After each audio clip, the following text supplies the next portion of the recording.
একটু রসুলের শানে কিছু কথা বললে, রসুলের শানে কিছু কাজ করলে একদল লোকের চেহারা কালো। কথা কন না? নাই? একটু দাঁড়িয়ে নবীরে সালাম দিলেই কিছু মানুষের মুখ কালো, মনে হয় যেন আপনি দুনিয়া উল্টে ফেলছে। রসুলের আগমনে একটু খুশি প্রকাশ করবেন, ঈদে মিলাদুন নবী, অনেক মানুষের ঘুম হারাম। আল্লাহ এদের হেদায়েত দিক, বলেন আমিন। মানে এত ফতুয়া, সব ফতুয়ার কেন্দ্রবিন্দু রাসূলুল্লাহ, নাউজুবিল্লাহ বলেন। অথচ উম্মতের কাজ ফতুয়া দেওয়া না, ভালোবাসা। আল্লাহ এদের থেকে হেফাজত করুক, আমিন। রাসূলের শান ও আজমতকে কিয়ামতের ময়দানে রব্বুল আলামিন সবার সামনে কিভাবে তুলে ধরবেন দেখেন। আল্লাহ কোরআনে বলছেন, নবীজি উম্মতের মাথার উপরে কষ্ট রাখেন না, দূর করে দেন। হাসরের ময়দানের চিত্রটা দেখলেই ভালো করে বুঝবেন নবী কিভাবে দূর করেন। হাসরের ময়দানটা হবে অত্যন্ত কষ্টের, ঠিক কিনা? না সন্দেহ আছে? হাসরের ময়দান কষ্টের অনেক, ঠিক না? রাসূল বলছেন দুনিয়ার কষ্টের থেকে কবরের কষ্ট বেশি। দুনিয়ার কষ্ট থেকে কবরের কষ্ট, কবরের কষ্ট থেকে হাসরের কষ্ট আরো বেশি। পর্যায়ক্রমে আপনি যত উপরের দিকে যাবেন কষ্ট তত। দেখেন, দুনিয়ার থেকে কবর কষ্ট বেশি না কম? কবর থেকে হাসর, হাসর থেকে জাহান্নাম, যত উপরে উঠবেন কষ্ট। হাসরের ময়দানের বিভিন্ন কষ্টের মাধ্যমে আল্লাহ সুবহানাহু ওয়া তাআলা উম্মতকে শাস্তি দিবেন। তার মধ্যে যেই কষ্টগুলোর কথা রাসূলুল্লাহ উল্লেখ করলেন আর আমাদের অবস্থান উল্লেখ করলেন, তখন আপনার কাছে এই হাদিসগুলো উল্লেখ করলে ক্লিয়ার হয়ে যাবে নবীজি কিভাবে উম্মতের মাথার উপরের কষ্ট দূর করায়। আমি 5টা হাদিস বলবো। কয়টা?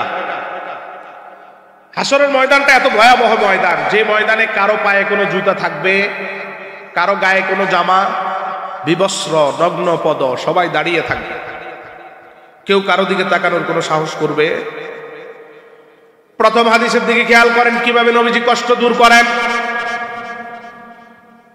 মুসনাদে বাজ্জারের বর্ণনায় নবীজি সাল্লাল্লাহু আলাইহি সাল্লাম বলেন, ইউদাউলিল আমবিয়াই মানাবিরু মিন নূর। সব উম্মত যেই ময়দানে দাঁড়িয়ে থাকবে, ওই ময়দানে নবীদের জন্য শুধুমাত্র আল্লাহ বসার ব্যবস্থা করবেন। সুবহানাল্লাহ কোন? হাসরের মাঠের চতুর্দিকে নবীদের জন্য 2,24,000 নূরের চেয়ার। নূরের চেয়ার কিসের?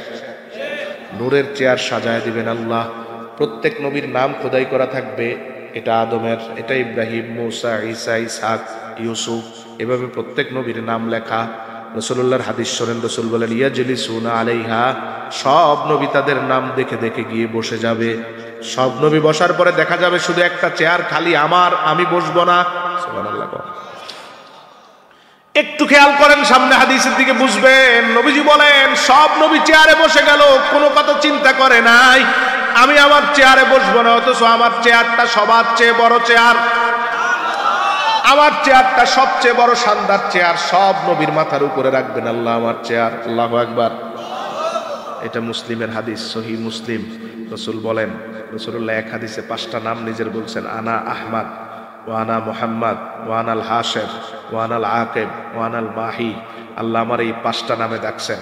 এক হাদিসে 5টা বলছেন, আরো অনেক হাদিস মিলালে রাসূলুল্লাহর 99টা নামের মতো হয়। সুবহানাল্লাহ কোন?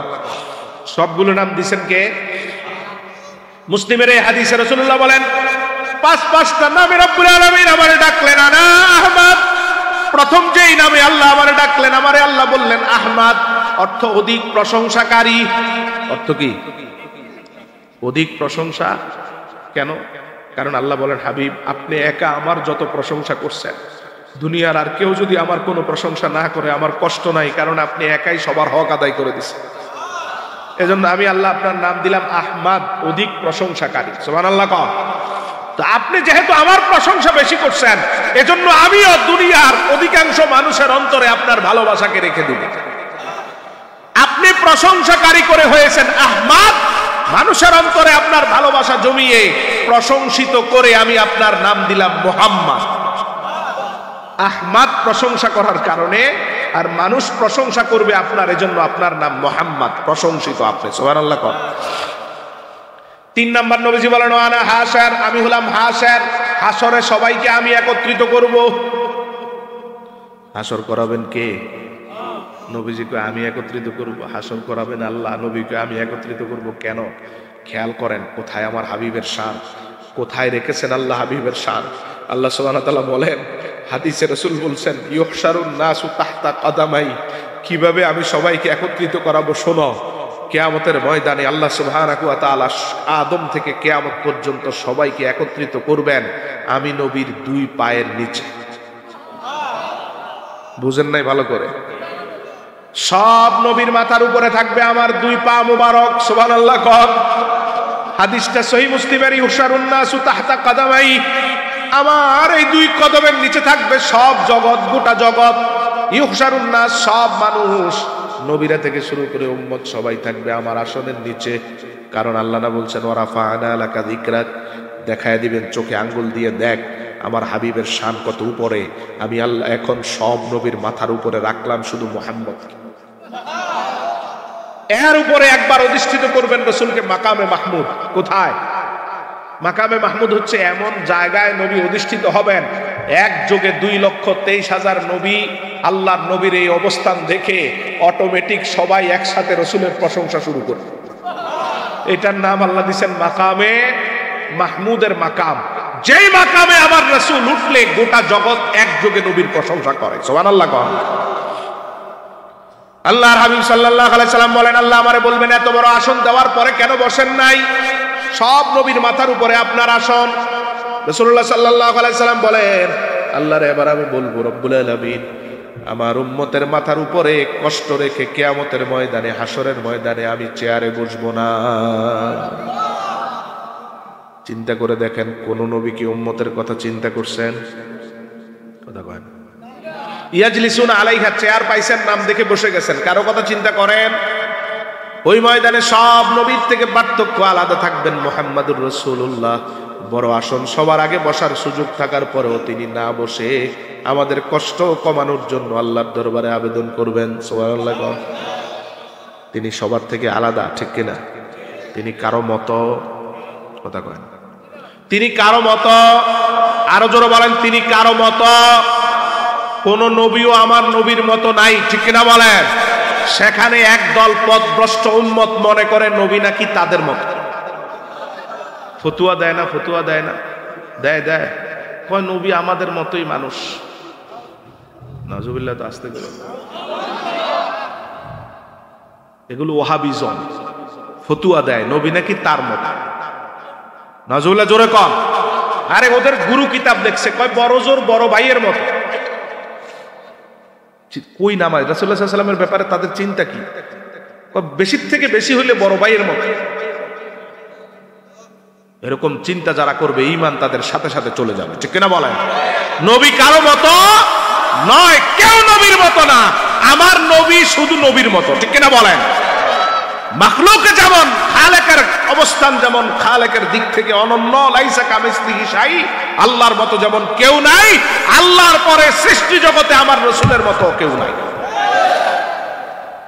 আল্লাহর মতো কেউ, তিনি খালেক হিসাবে অনন্য, আর মাখলুকের মধ্যে আমার রাসূলের মতো কেউ। সব নবী চেয়ারে বসবেন, নবীজি চেয়ারে বসবেন না আমাদের চিন্তায়। রব্বুল আলামিন বলবেন আপনি কি চান? রাসূলুল্লাহ সাল্লাল্লাহু আলাইহি সাল্লামের চিন্তাটা কি দেখেন। নবীজি বলবেন মুসনাদে বাজ্জার, রাসূল বলবেন আল্লাহ উম্মতের যেই কষ্টটা এখন আমারে বেশি কষ্ট দেয় তা হচ্ছে আমার উম্মতরে আপনি পাঠাইছেন সবার শেষে, পাঠাইছে শেষে। তা আপনি তো বিচার শুরু করবেন সেই সিরিয়ালে, আদম থেকে শুরু হবে বিচার, হতে হতে হতে হতে সবার শেষে আমার উম্মতের বিচারের পালা আসবে। এত দীর্ঘ সময় আমার উম্মত দাঁড়িয়ে থাকবে বিচারের মুখোমুখি হয়ে, এটাই আমার কষ্ট। এজন্য আমি চাই উম্মতের কষ্ট দূর করার জন্য আমি চাই আমার উম্মতরে পাঠাইছেন সবার শেষে, কিন্তু বিচার করতে হবে আদমের উম্মতেরও আগে। কোন নবী উম্মতের কোন খেয়াল রাখবেন? কঠিন ভয়াবহতার মধ্যে যাবে নবীদের অবস্থান। বুখারীর হাদিস থেকে তুলে ধরবো নবীরা কি বলবেন, কি করবেন। কঠিন অবস্থার মুখোমুখি নবীরাই থাকবেন। কারো অবস্থায় প্রত্যেকেই নিজের জন্য পেরেশান, চিন্তিত থাকবেন। আল্লাহর হাবিব সাল্লাল্লাহু আলাইহি সাল্লাম বলেন কেউ যখন কোনো উম্মতের কথা চিন্তা করবে না, তখন আমি আমার উম্মতের চিন্তায়, মাথার উপরের কষ্টের চিন্তায় চেয়ার ছেড়ে দিব, বসবো না। আল্লাহ বলবেন আজ্জিল হিসাবাহুম, ও ফেরেশতারা সব উম্মতের পিছনে যাও, রাসূলের উম্মতের সামনে রাখো। রাসূলের ইচ্ছা অনুযায়ী আমি আল্লাহ রাসূলের উম্মতকে দিয়েই বিচার শুরু করব। কষ্ট আছে না গেছে? হ্যাঁ কথা কও, আছে না গেছে? এমনিই তো গেছে। এমনি এমনি গেছে না? এমনি এমনি গেছে না নবী দূর করছেন? কষ্ট কি এমনি চলে গেছে? কারণ তিনি আমাদের মাথার উপরে কষ্ট রাখতে চান না। রব্বুল আলামিন তাই সূরা আরাফে বলছেন, ওয়ায়াদাউ আনহুম ইসরাহুম ওয়াল আগলাল আল্লাতী কানাত আলাইহিম, তিনি উম্মতের মাথার উপরের কষ্ট দূর করে দেন। এটাই আল্লাহ বড় করে পরিচয় তুলে ধরছেন। অন্য নবীর মধ্যে আমার নবীর পার্থক্য এখানেই, তিনি কোনো কষ্ট রাখেন। আসেন, প্রথম কষ্ট মাত্র দূর করলেন, হাসরের মাঠের কষ্ট তো শেষ হয়ে যায় নাই। রাসূল বলেন আরেকটা বড় কষ্ট দূর করার জন্য এই জায়গা থেকে আমি দৌড় দিব। সুবহানাল্লাহ। বড় কষ্টটা কি এবার দেখবেন। রাসূলুল্লাহ সাল্লাল্লাহু আলাইহি সাল্লাম বলেন, সূর্যটা তো এখন কোটি কোটি মাইল দূর থেকে তাপ দেয়, ঠিক কিনা? কেমন লাগে? লাগে না গরম? 2-3 ঘন্টা টানা কাজ করলেই হাঁপিয়ে যায়। এরে ভাই একটু সাউন্ডটা ঠিক করে দাও না।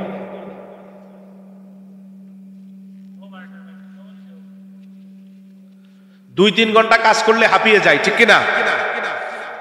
এটা যদি আস্তে আস্তে 1 হাত মাথার উপরে আস, কথা কয় না, 1 হাত যখন উপরে আসবে, আল্লাহ, 1 হাতের কথা বাদ দেন, তার আগের কিছু হাদিস বলি। রাসূলুল্লাহ বলেন যখন আসতে থাকবে, কাছে আসতে থাকবে, একটা সময় সূর্যের কঠিন তাপের কারণে সবার মাথাগুলো ফেটে, মগজগুলো গলে নাক দিয়ে পড়তে থাকবে, জিহ্বাটা বেরিয়ে যাবে, কলিজা শুকিয়ে কাঠ হয়ে যাবে, পাথর হয়ে যাবে, হাহাকারের কোনো সীমা থাকবে না ওই ময়দানে, শুধু সূর্যের আযাবের কারণে।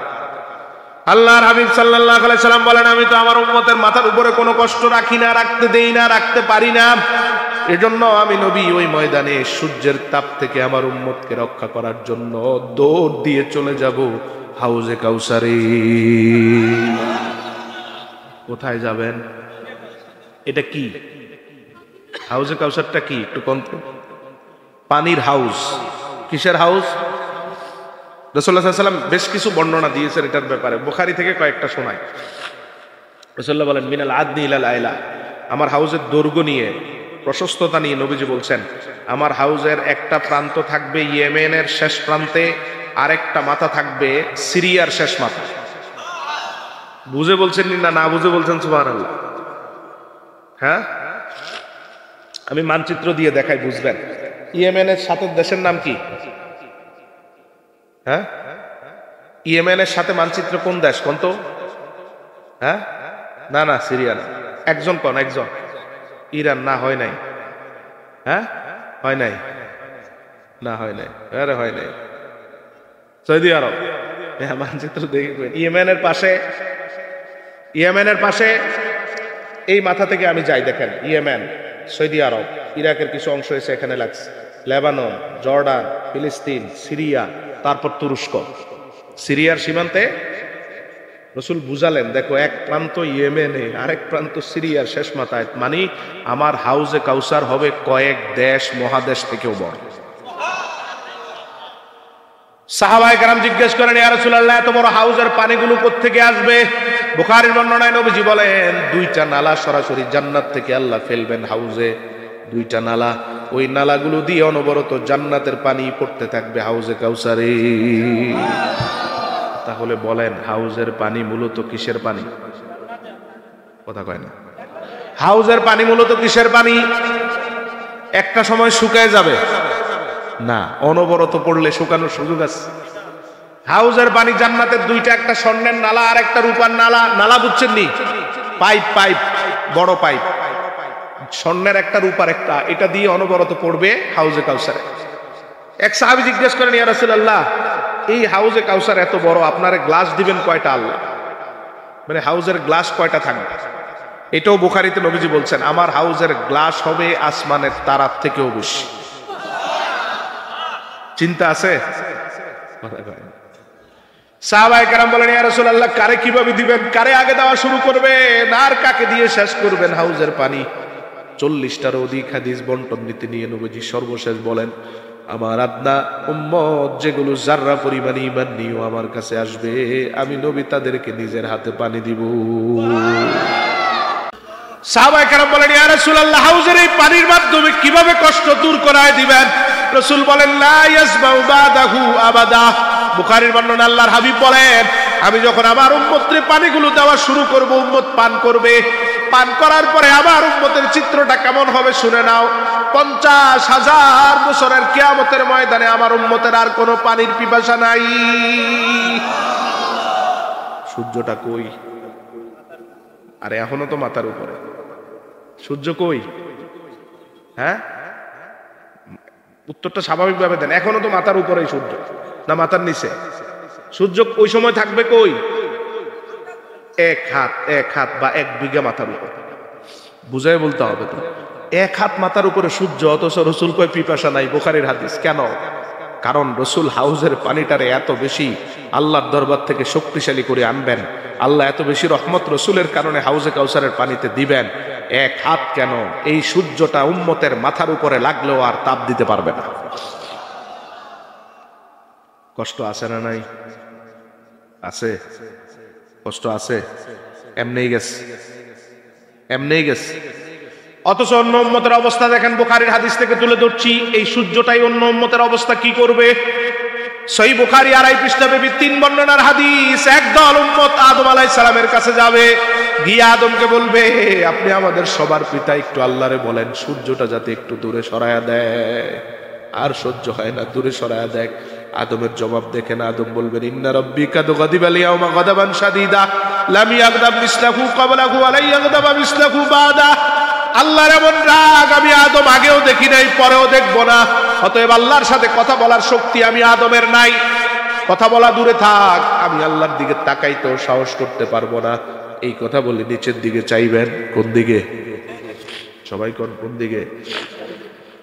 উম্মত সবাই, অন্য সব উম্মত যাবে নূহ আলাইহিস সালামের কাছে, বলবে একটু সূর্যটা দূরে সরায় দেখ, একটু আল্লাহরে বলেন। আপনি তো আল্লাহর নবী, আপনি বললে আল্লাহ শুনবে। নূহ আলাইহিস সালাম বলবেন, এইরকম সাহস আমি নূহের তাই। নিচের দিকে তাকাবেন, ইব্রাহিমের কাছে পাঠাবেন। ইব্রাহিম আলাইহিস সালাম বলবেন, আল্লাহর এমন রাগ আগেও দেখি নাই, পরেও দেখবো না। আমি ইব্রাহিমের সাহস নেই আল্লাহর সাথে আজ কিছু বলার, কোনো কথা বলার সাহস নাই। মূসার কাছে যাবে, মূসাকে বলবে একটু দূরে সরাই দিতে বলেন, এই সূর্যের তাপের কষ্টে আর থাকা দায়, বলেন একটু আল্লাহ সরিয়ে দেখ। মূসা বলবেন, আমার পক্ষে সম্ভব। ঈসার কাছে যখন যাবে, তিনি আরো কঠিন কথা বলবেন। তিনি বলবেন, আরে এই ময়দানে তো আমি উম্মতকে ভুলে গেছি, আমি আমার আপন মাকেও ভুলে গেছি। কে বলতেছে? একজন নবী। এই মাঠ কত কঠিন হবে। নবী বলতেছেন, নবীর মাকে, কথা কয় না, নবীর মাকে। এটা চারটিখানি ময়দান না, যে ময়দানে নবীরা তার উম্মতকে মনে রাখে না। যে ময়দানে ঈসা বলবেন, আমি আমার আপন মা, বাবা বিহীন তো আমার জন্ম, আমি শুধু মায়ের মাধ্যমে আগমন, সেই মাকেই আমি ভুলে গেছি। কোরআনে আল্লাহ আমাদের ব্যাপারে বলেছেন, ইয়াউমা ইয়াফিরুল মারউ মিন আখিহি ওয়া উম্মিহি ওয়া আবিহি ওয়া সাহিবাতিহি ওয়া বানিহি। এই ময়দান এত কঠিন ময়দান, যে ময়দানে বাবা তার ছেলের কথা মনে রাখবে না, ছেলে তার বাবার কথা মনে রাখবে না, মা তার সন্তানকে ভুলে যাবে, সন্তান তার মাকে ভুলে যাবে, ভাই তার ভাইকে ভুলে যাবে, স্বামী তার স্ত্রীকে ভুলে যাবে, নবী তার উম্মতকে ভুলে যাবে। সব নবী কোনো উম্মতের কথা মনে রাখবেন না। অথচ নূর নবী বলেন, ওই কঠিন ময়দানেও আমি আমার একটা উম্মতকেও ভুলবো না। সবাই তোমাদের ভুলবে, আমি ভুলবো? কি অকৃতজ্ঞ আমরা! রাসূলুল্লাহ সাল্লাল্লাহু আলাইহি সাল্লাম বলেন, সব নবী এক যুগে মাথাটা নিচের দিকে নামাবেন, কেউ উপরে উঠাবেন না, কেউ উপরে উঠানোর সাহস। আল্লাহ বলবেন, হাবিব আপনি বিচার শুরু হওয়ার আগেই আমারে বলে দেন, আপনার উম্মতের সাথে কেমন বিচার করলে আপনি খুশি। ও ভাই, বুঝতে পারছেন বিচার দিনের মালিক কে? মালিক ইয়াউমিদ্দিন। কথা কয় না, মালিক না, সন্দেহ আছে? মালিক ইয়াউমিদ্দিন। সূরা ফাতিহাতে বলেন মালিক ইয়াউমিদ্দিন কে? বিচার দিনের মালিক আল্লাহ। সেই মাবুদ কাউকে কোনো কথা জিজ্ঞাসা করতে হয়, কোনো কাজ করতে কারো পারমিশন নেওয়া লাগে, কারো অনুমতি নেওয়া লাগে? আল্লাহ বলেন, নবীজি বলেন, সেই ময়দানে আমি তো আল্লাহর দিকে তাকানোই, আল্লাহ আমারে বলবেন কাইফা ফালু বিহিম। আপনি বিচারের আগেই বলে দেন কেমন বিচার করলে আপনি খুশি। আল্লাহর হাবিব জবাব দেন, কামা শিতা ইয়া রাব। রাসূল বলেন, কেমন বিচার করবেন এই কথা আমি বলবো না, এত বড় দুঃসাহস আমি মুহাম্মদ করব না। বরং এর থেকে বড় হিকমতের একটা কাজ করবেন। আল্লাহর হাবিব সাল্লাল্লাহু আলাইহি সাল্লাম বলেন, রব্বুল আলামিন কেমন বিচার করলে আমি খুশি এটা আমি বলবো না, বরং আমি আমার উম্মত সবগুলারে একত্রিত করে আপনার রহমতের হাতে তুলে দিচ্ছি, আপনি যেমন বিচার করেন আমি খুশি। আল্লাহ আবার বলবেন, কাইফা আফআলু বিকুম, আপনি বলেন কেমন বিচার করলে খুশি। নবীজি বলবেন, আমি আমার উম্মত আল্লাহর রহমতের দিকে হাওয়ালা করে বলবো, আপনি যেই বিচারটাই করেন তাতেই আমি খুশি। রাসূল বলেন, আমি বলবো না, আমি বললে তো ছোট হয়ে যাবে, আমি বললে হয়তো ছোট করে চাওয়া হবে, আমি আল্লাহর কাছে ছেড়ে দিয়ে এটা বুঝাবো যে আল্লাহ আপনি আমার উম্মতরে আমার চাওয়ার থেকেও বড় কিছু দেন। আমি চাইলে তো ছোট হবে, ঠিক কিনা বলেন, কিন্তু আপনি দিলে, আমার চাওয়ার আগে আপনি দিলে সেটা অনেক বড় হবে। সুবহানাল্লাহ কোন রব্বুল আলামিন বলেন, কাইফা আফআলু বিকুম, নবীজি বলেন কামা শিতা ইয়া রাব। রাসূল কোনো কথা বারবার বলেন না দেখে দুইবার আল্লাহ প্রশ্ন করে, আবার তৃতীয়বার আল্লাহ বলবেন, হাবিব জান, আমি আপনার নিয়ামত দিচ্ছি, আপনার মাধ্যমে তো জান্নাতের দরজাটা খুলবো, আপনি না গেলে জান্নাতের দরজা খোলা হবে না। সুবহানাল্লাহ। দেখছেন রাসূলের শান, কথা কয় না, আপনি না গেলে জান্নাতের দরজা খোলা হবে। আপনি জান্নাতের দরজায় যান, যাওয়ার সময় আপনি আপনার নূরের নজর দিয়ে ৭০,০০০ উম্মতরে বাছাই করে নিয়ে যান। সুবহানাল্লাহ। বুখারীর শব্দটা বলি, লাইসা আলাইহিম হিসাবুন ওয়ালা আযাব, যাদেরকে আপনি নূরের নজর দিয়ে বাছাই করবেন তাদের হিসাবও নাই, আযাবও নাই। আপনার বাছাই করার কারণে আমি আল্লাহ তাদের সবাইকে বিনা হিসাবে জান্নাতে পাঠাবো। বিচার এখনো শুরু হওয়ার আগের কথা। আল্লাহ বলবেন, লাইসা আলাইহিম হিসাবুন ওয়ালা আযাব, ৭০,০০০ উম্মত বাছাই করে নেন যাদের কোনো হিসাবও নাই, আযাবও নাই। বুখারীর শব্দ, হিসাবও নাই, আযাবও নাই, বিনা হিসাবে তারা জান্নাতি হয়ে যাবে। সুবহানাল্লাহ। কত হাজার খুশি না বেজার? জোরে জোরে সবাই কন। কিন্তু রাসূল কোন আমি খুশি না। আপনি আর আমি তো খুশি হয়ে গেছি, কেন খুশি না? রাসূলুল্লাহ বলেন, আমি তো ৭০,০০০কে নিয়ে যেতে চাই না, আমি চাই আমার সব উম্মতরে নিয়ে যেতে। আল্লাহ তো আমার ৭০,০০০ দিলেন, আমি তো চাই আমার উম্মত সহজে সবাই চলে যাক জান্নাতে, কেউ যাতে কষ্ট না পায়, কেউ যাতে বিব্রত না হয়, ওই দিন কেউ যাতে অপদস্থ লাঞ্ছিত না হয়, আমার চাওয়া থাকবে সেটা। আল্লাহু আকবার। কোন নবী তার উম্মতের খেয়াল রাখবেন? বাস্তবতা সবাই বলবেন নাফসি নাফসি, সবাই কি বলবেন? ব্যতিক্রম শুধু রাসূল বলবেন, সবাই বলবেন আমার জন্য চাই, আমার জন্য চাই। নবী বলবেন আমার জন্য চাই না, উম্মতের জন্য চাই। পার্থক্য আছে না নাই? আল্লাহর হাবিব সাল্লাল্লাহু আলাইহি সাল্লাম বলেন, আল্লাহ রাব্বুল আলামিন আমারে ৭০,০০০ দিলেন, আমি কোনো কথা না বলে আল্লাহর দিকে এভাবে তাকায় থাকবো। আমি যখন এইভাবে তাকায় থাকবো, আল্লাহ বলবেন, হাবিব আমি আপনার মনের কথাও তো জানি, এই মুহূর্তে আপনি চাচ্ছেন আমি যাতে আমার রহমত বাড়িয়ে দিয়ে আপনার বিনা হিসাবে জান্নাতের উম্মতের তালিকাটা আরো বড় করে দেই। নবীর চাওয়া নিজেকে নিয়ে না আমাদের নিয়ে, কথা কন না। নবীর চাওয়া নিজেকে নিয়ে না আমাদের নিয়ে, আর অন্য সব নবীর চাওয়া। পার্থক্য আছে না নাই? আল্লাহর হাবিব সাল্লাল্লাহু আলাইহি সাল্লাম বলেন, আল্লাহ বলবেন আপনার মনের শব্দগুলো তো আমি জানি, আপনি চাচ্ছেন উম্মতের তালিকা যাতে রহমত দিয়ে আরো বড় করি, হিসাবের আগেই যাতে আরো অনেক উম্মত জান্নাতে চলে যায়। রাসূলুল্লাহ বলেন, আল্লাহ এবার কি করবেন? ৭০,০০০কে আরো বাড়াইবেন। কিভাবে? ৭০,০০০কে ৭০টা ভাগ করবেন। কয়টা ভাগ? প্রত্যেক ভাগে ১,০০০ করে করে দল সাজিয়ে রাখবেন। এবার আমারে ওই ৭০,০০০ বাড়ানোর জন্য এবার আল্লাহ আমারে বলবেন, হাবিব প্রত্যেক ভাগ, যে ৭০টা ভাগ করা আছে, প্রত্যেক ভাগের সাথে নতুন ৭০,০০০ করে করে নেন। সংখ্যা আগের মতো আছে না বাড়ছে? আপনাদের আওয়াজ যে আগের মতোই আছে। হ্যাঁ জি না, কই বাড়ছে? ৭০,০০০ ছিল প্রথমে বিনা হিসাবে, হিসাব নাই। লাইসা আলাইহিম হিসাবুন ওয়ালা আযাব, হিসাবও নাই, আযাবও নাই, মিজানও নাই, ফুলসারাতও নাই। এগুলো শুরু হওয়ার আগেই জান্নাত। রাসূল চাইছে আরো বাড়ুক, তখন আল্লাহ কি করলেন? ৭০,০০০ ৭০ ভাগ করে প্রত্যেক ভাগের সাথে আবার ৭০,০০০ করে করে জান্নাত। হিসাব কই গেছে? খেয়াল আছে? সংখ্যা তো বাড়ছে, ঠিক কিনা? এটা তো বুঝছি আমরা সবাই। বাড়ছে না আগের মতো আছে?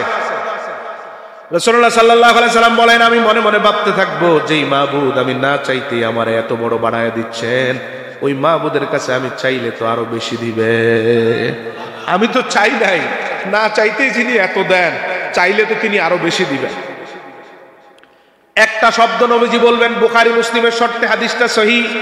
রাসূলুল্লাহ বলবেন, ইস্তাজিদনি ইয়া রাব, ও রব্বুল আলামিন, আমি চাই জান্নাতে বিনা হিসাবের তালিকাটা দয়া করে আপনি আরো অনেক বড় করে দেন। রাসূলের চাওয়া নিজের নিয়ে না আমাদের নিয়ে। অকৃতজ্ঞ উম্মত আমরা নবীরে বলি, নবী আমাদের ভুলে আমরা ফতুয়াবাজি করি, ঠিক কিনা বলেন?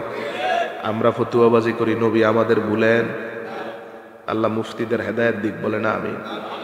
একটু রসুলের শানে কিছু কথা বললে, রসুলের শানে কিছু কাজ করলে একদল লোকের চেহারা কালো। কথা কন না নাই? একটু দাঁড়িয়ে নবীরে সালাম দিলেই কিছু মানুষের মুখ কালো, মনে হয় যেন আপনি দুনিয়া উল্টে ফেলছে। রাসূলের আগমনে একটু খুশি প্রকাশ করবেন, ঈদে মিলাদুন নবী, অনেক মানুষের ঘুম হারাম। আল্লাহ এদের হেদায়েত দিক, বলে না আমিন। মানে এত ফতুয়া, সব ফতুয়ার কেন্দ্রবিন্দু রাসূলুল্লাহ, নাউজুবিল্লাহ বলেন।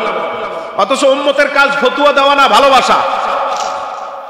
আল্লাহ এদের থেকে হেফাজত করুক, আমিন। আল্লাহর হাবিব সাল্লাল্লাহু আলাইহি সাল্লাম বলেন,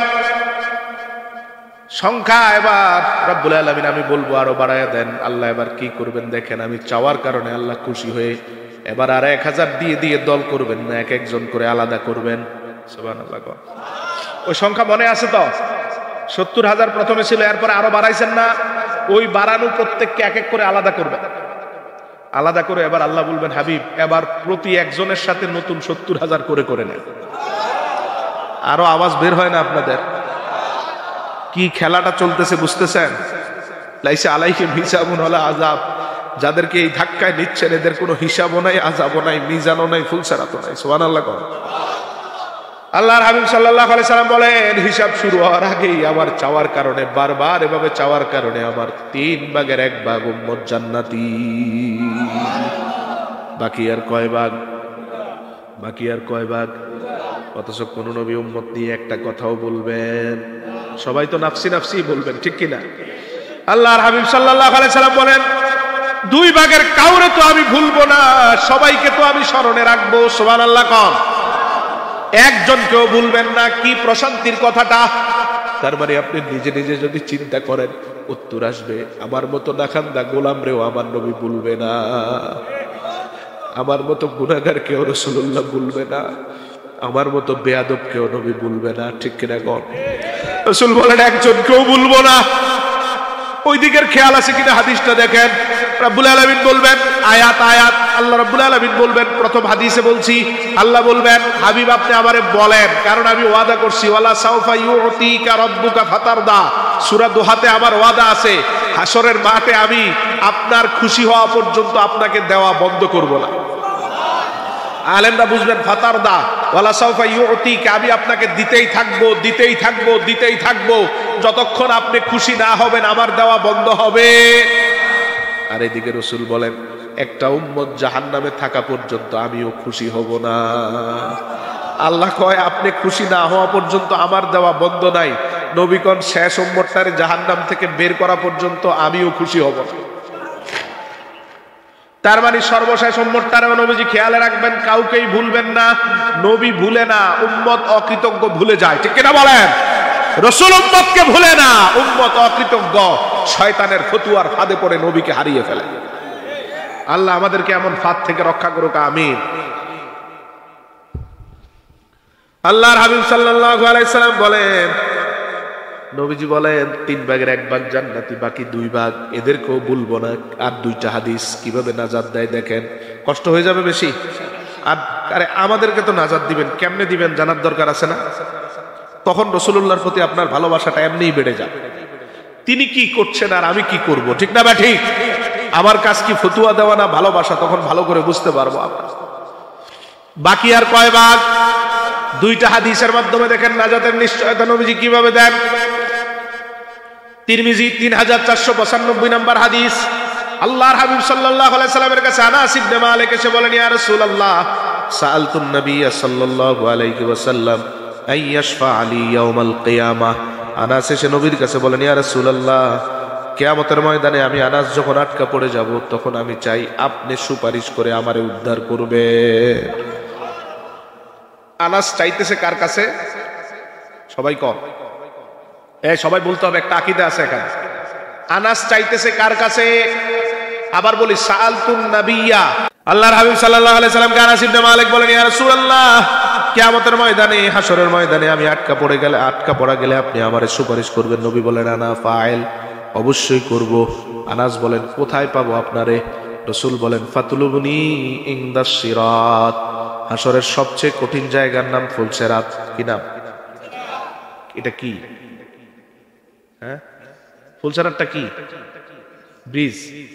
কোথায় দিবেন আল্লাহ ব্রিজটা? মাশাআল্লাহ, জিসরুন আলান নার, বুখারীর শব্দ। এই ফুলসিরাতটা হবে জাহান্নামের, ব্রিজটা হবে জাহান্নামের উপর। পার হলে তো কপাল খুলছে, পড়ে গেলে জাহান্নাম। ঠিক তো? রাসূল বলেন এটা সবচেয়ে কঠিন। ও আনাস, খেয়াল করেন, সান্ত্বনা দিচ্ছেন নবীজি, সাহস দিচ্ছেন আমাদের। রে আনাস, বাকি যারা থাকবে আমার উম্মত, তাদেরকে তো আল্লাহ ফুলসিরাতে পার করতে আনবেন। ওরা ফুলসিরাতে আসার পরে দেখবে আমি নবী আগেই ফুলসিরাতের গোড়ায় দাঁড়ানো। এই আওয়াজ আপনাদের শুকরিয়া নাই একটু? ফুলসিরাতে তিনি কেন দাঁড়িয়ে থাকবেন? দেখেন তো মাথায় কি আসে। ফুলসিরাতে তিনি কেন দাঁড়িয়ে থাকবেন? নিজের পরিবারের জন্য, নিজের জন্য, আমার আপনার জন্য। আল্লাহু আকবার কোন? কেউ নাই ফুলসিরাতের গোড়ায়। রাসূল বলেন, আনাস, আমার উম্মত যারা বাকি তাদেরকে ফুলসিরাতের গোড়ায় নিয়ে দেখবে আমি নবী এভাবে হাত উঁচু করে দাঁড়িয়ে আছি। আল্লাহর কাছে চেয়ে চেয়ে অসংখ্য উম্মতরে ফুলসিরাতের গোড়ার থেকে বিজলির ন্যায় পার করায় দিবে। তিনি আছেন না নাই? অতএব আমাদের কাজ ফতুয়া দেওয়া না ভালোবাসা? জোরে ফতুয়া দিব, আরো জোরে কর। এবং আমাদের সমাজকে কলঙ্কিত করতে কোন মুফতিকে আমাদের সমাজে ফতুয়া দিতেও দিব না। ঠিক কিনা বলেন? নিজেও দিব না, কাউকে ফতুয়া দিয়ে সমাজে অশান্তি করতেও দিব। এটা আশ্চর্য, রাসূলুল্লাহর বিষয়ে ফতুয়া দিত নাপাক মুফতি কোথাক। আল্লাহ তোদের থেকে হেফাজত করুক, বলে না আমিন। আল্লাহর হাবিব সাল্লাল্লাহু আলাইহি সাল্লাম বলেন, ফাতলুবনি ইনদাল মিজান, দ্বিতীয় যেই জায়গা আমারে খুঁজে পাবা, মিজান, যেখানে আমল পরিমাপ করা হবে। ঠিক তো? মিজান কি নাম? রাসূল বলেন, মিজানের গোড়ায় গিয়ে দেখবা আমি আগেই দাঁড়ানো আছি। ফাতলুবনি ইনদাল হাউজ, হাউজে কাউসারে তো আমি নবী নিজের হাতেই পানি দিব। আল্লাহু আকবার। তার মানে রাসূল ফুলসিরাতেও আছে, মিজানেও আছে, হাউজে কাউসারেও আছে। আনাস ইবনে মালিক মূলত নবী এই মেসেজটাই দিতে চাচ্ছেন আনাসের মাধ্যমে আমাদেরকে। রে আনাস, আসলে মূলত আমারে কষ্ট করে উম্মত খুঁজে বের করার দরকার হবে না, বরং আমার উম্মত যে যেখানে বিপদে পড়বে সেখানেই আমি নবী হাজির। আমার সাথে জোরে সবাই বলবেন, উম্মতের বিপদ যেখানে নবী থাকবেন। আরো জোরে, উম্মতের বিপদ যেখানে আমার নবী, উম্মতের বিপদ যেখানে নূরের নবী। আমরা খুঁজে বের করার দরকার হবে না, নবী আমাদের উদ্ধার করবেন। ঠিক না বেঠিক? এটাই আল্লাহ বলেন, ওয়ায়াদাউ আনহুম ইসরাহুম ওয়াল্লাহু আলাল্লাতী কানাত আলাইহিম, তিনি মাথার উপরে কোনো কষ্ট রাখেন। চিনুন রাসূলকে? আচ্ছা আসেন, একদল চলে গেছে, একদল হিসাবের আগে, আরেক দল ফুলসিরাত মিজান থেকে। এরপরে কিছু তো পড়ে যাবে জাহান্নামে। ঠিক কিনা? এদেরকে তো নবীজি কিছু করবেন না। কি মনে হয়? ভুলে যাবেন? ভুলে যাবেন? সবাই কম, প্রত্যেকের জন্য আমার নবী কথা বলবেন। ঠিক না ভাই? ঠিক। কাউকেই ভুলবেন না, কারণ উম্মত নবীরে ভুলে যেতে পারে, নবী উম্মতকে ভুলে যারা পড়ে যাবে জাহান্নামে। রাসূলুল্লাহ বলেন, জাহান্নামীরা যখন জাহান্নামে থাকবে তাদেরকে উদ্ধার করার জন্য আমি আমার আল্লাহর সামনে সিজদায় পড়ে যাব। আল্লাহ বলবেন, ইরফা রাসাকা ইয়া মুহাম্মদ, সাল তুতা ওয়াশফা তুশাফা ওয়া কুল তুসমা। হাবিব আমার, মাথা উত্তোলন করে আমার কাছে বলেন, তিনটা শব্দ দেখেন, সাল তুতা, আপনি আমার কাছে চান, যা চাইবেন তাই দিব। ওয়া কুল তুসমা, আপনি আমার কাছে বলেন, যা বলবেন তাই শুনবো। ওয়াশফা তুশাফা, শুধু ইঙ্গিত করে দেখা দেন, যার দিকে নজর যাবে তারই জান্নাত দিব। শব্দগুলো খেয়াল করছেন? চান, চাইলেই দিব, বলেন, বললেই শুনবো, সুপারিশটা শুধু করেন, যার জন্য করবেন সেই জান্নাত। আপনি শুধু বলেন কারণ ওয়াদা আছে আগেরই, ওয়ালা সাউফা ইউতিকা রাব্বুকা, আপনি খুশি না হওয়া পর্যন্ত আমার দেওয়া বন্ধ নাই। রাসূলুল্লাহ মাথা উঠাইবেন, সবাই তো বলতেছে নাফসি নাফসি, কি বলতেছে? রাসূল বলবেন উম্মতি উম্মতি, আল্লাহ আমার জাহান্নামী উম্মতগুলোরে বের করেন। ফায়াহুদ্দুলি হাদ্দান, বুখারীর শব্দ। রাসূলুল্লাহ সাল্লাল্লাহু আলাইহি ওয়াসাল্লাম বলেন আমি যখন বলবো আমার উম্মত বের করেন, আমার কথা মতো জাহান্নামে বড় একটা বাউন্ডারি দিবেন আল্লাহ। এবার ফেরেশতাদের বলবেন আখরিজুহুম মিনান নার ওয়া আদখিলুহুমুল জান্নাহ, আমার রাসূলের সুপারিশের পর যে বাউন্ডারিটা দিলাম ওই বাউন্ডারির ভিতর রাসূলের যত উম্মত পাও নবীর সুপারিশের কারণে বের করে জান্নাতে দাও। রাসূলুল্লাহ সাল্লাল্লাহু আলাইহি ওয়াসাল্লাম বলেন একদল তো জান্নাতে চলে গেছে, আমি তাকায় দেখবো সবাই বের হয় নাই, আরেক দল আছে, এদেরকে বের করার জন্য এবার আমি দ্বিতীয় সেজদাটা দিব। সেজদা বন্ধ করবেন, আবার আল্লাহ বলবেন ইরফা রাসাকা ইয়া মুহাম্মদ সাল তুতা ওয়াশফা তুশাফা ওয়া কুল তুসমা, মাথা উঠাই শুধু বলেন কি লাগবে আপনার, আমি আবার বলবো উম্মতি উম্মতি। আল্লাহ আমার কিছু চাওয়া নাই, আমার জাহান্নামী উম্মত কষ্ট পাচ্ছে, বের করে। আল্লাহর হাবিব সাল্লাল্লাহু আলাইহি সাল্লাম বলেন এই কথা বলার পরে আল্লাহ আরেকটা বড় সীমানা দিবেন জাহান্নামের মধ্যে, ফেরেশতারা বলবেন এবার রাসূলুল্লাহর বলার পরে দ্বিতীয় সীমার ভিতর যাদেরকে পাও তাদেরকেই বের করে জান্নাতে নিয়ে যাও। কয়বার সেজদা কয়টা গেছে? কথা কোন জোরে, কষ্ট লাগে। সেজদা কয়টা গেছে? রাসূল বলেন তাকায় দেখবো সবাই বের হয় নাই, বাকি যারা আছে তাদেরকে বের করার জন্য এবার 3 নাম্বার সেজদা। সেজদা বন্ধ করছেন না, কারণ সেজদা দিলেই তো উম্মত জাহান্নাম থেকে বের হয়ে আসে। আল্লাহু আকবার কর।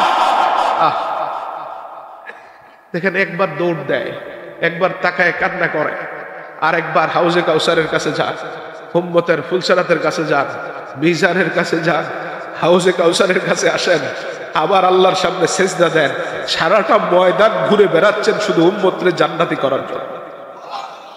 কিভাবে আপনি শুকরিয়া আদায় করে শেষ করবেন সেই হাবিবের কদমে? সারা জীবন সেজদায় থাকলো উম্মত আমার নবীর নূরের কদমের শুকরিয়া আদায় করতে পারবে না, ঠিক কিনা বলেন? অন্য নবীর কোনো খবর নাই, উম্মতের ব্যাপারে খবর নাই, আর তিনি একবার এক জায়গায় দৌড়াচ্ছেন। সাহাবায়ে কেরাম বলেন ইয়া রাসূলুল্লাহ দৌড় দিয়ে যেতে হবে কেন হাউজে কাউসারে? হেঁটেও তো যেতে পারবেন। রাসূল বলেন পানি তো আমার হাতে, আমি যত তাড়াতাড়ি যাব তত তাড়াতাড়ি তো পানি দিতে পারবো, তোদেরকে তাড়াতাড়ি পানি দেওয়ার জন্য আমি দৌড়ে যাব হাউজে কাউসার। সুবহানাল্লাহ, জোরে কর। নবী আছে না নাই? আল্লাহর হাবিব সাল্লাল্লাহু আলাইহি সাল্লাম বলেন তৃতীয় সেজদার পরে আল্লাহ বলবেন ইরফা রাসাকা ইয়া মুহাম্মদ সাল তুতা ওয়াশফা তুশাফা ওয়া কুল তুসমা, হাবিব আমার মাথাটা উঠায় আমার কাছে বলেন, যা বলবেনই শুনবো। রাসূল আবার বলবেন উম্মতি উম্মতি। আল্লাহ বাকিরা তো জান্নাতে চলে গেছে, এখন আছে শুধু জাহান্নামীরা, বের করে দেন। আল্লাহ আবার বলবেন, এবার আল্লাহ বলবেন আখরিজ মান ক্বালা লা ইলাহা ইল্লাল্লাহু মুখলিসা।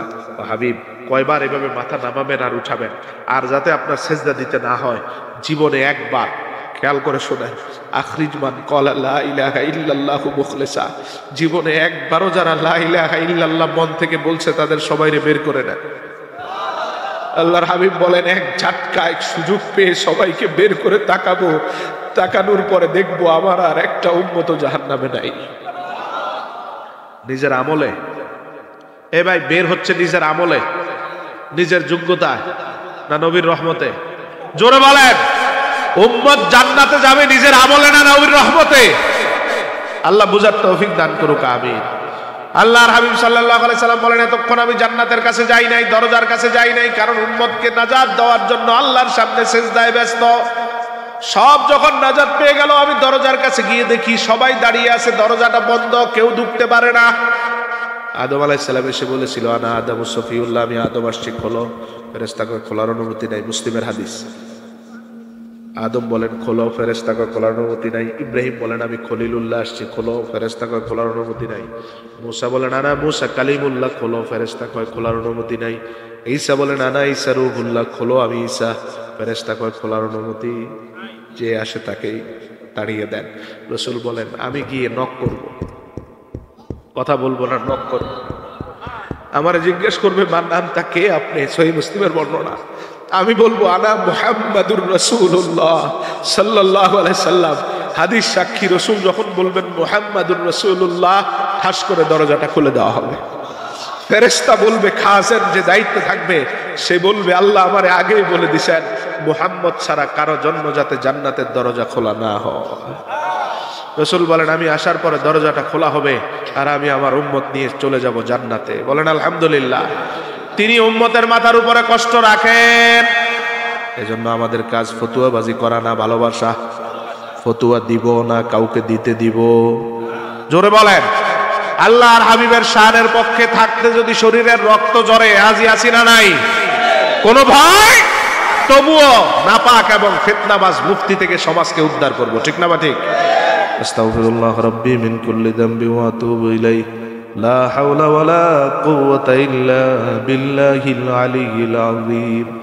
আস্তাগফিরুল্লাহ রাব্বি মিন কুল্লি যামবি ওয়া আতুবু ইলাইহি লা হাওলা ওয়ালা কুওয়াতা ইল্লা বিল্লাহিল আলিয়্যিল আযীম। আল্লাহুম্মা সাল্লি আলা সাইয়্যিদিনা ওয়া নাবিয়্যিনা ওয়া শাফিঈনা হাবিবিনা ওয়া মাওলানা মুহাম্মদ সাল্লাল্লাহু আলাইহি ওয়া আলা আলিহি ওয়া আসহাবিহি ওয়া বারিক।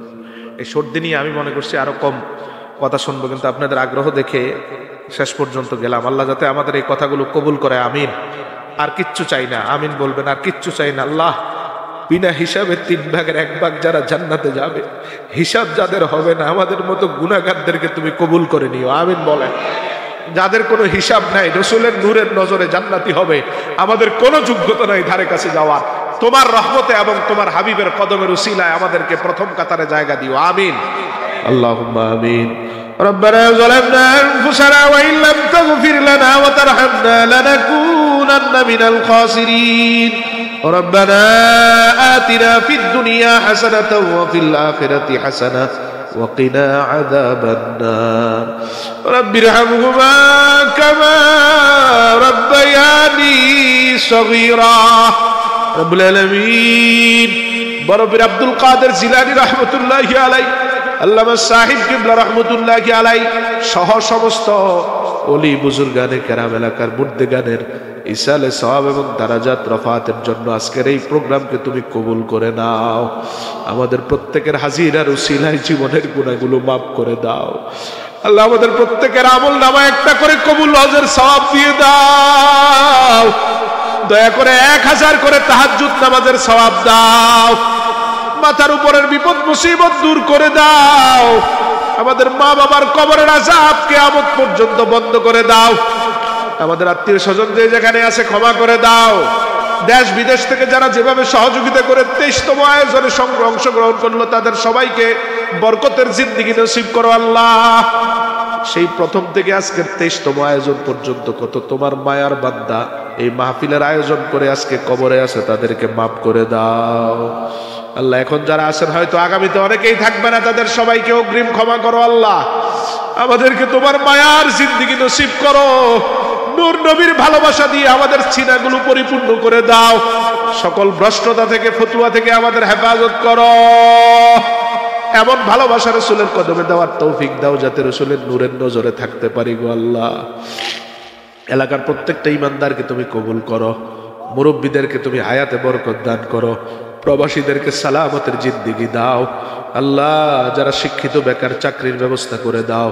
আমার মা বোনরা যারা আছে তাদেরকে পর্দানশীল বানায় দাও আল্লাহ। প্রত্যেকটা ঘর থেকে তোমার এক একজন ওলি ফায়দা হওয়ার মতো পরিবার দাও।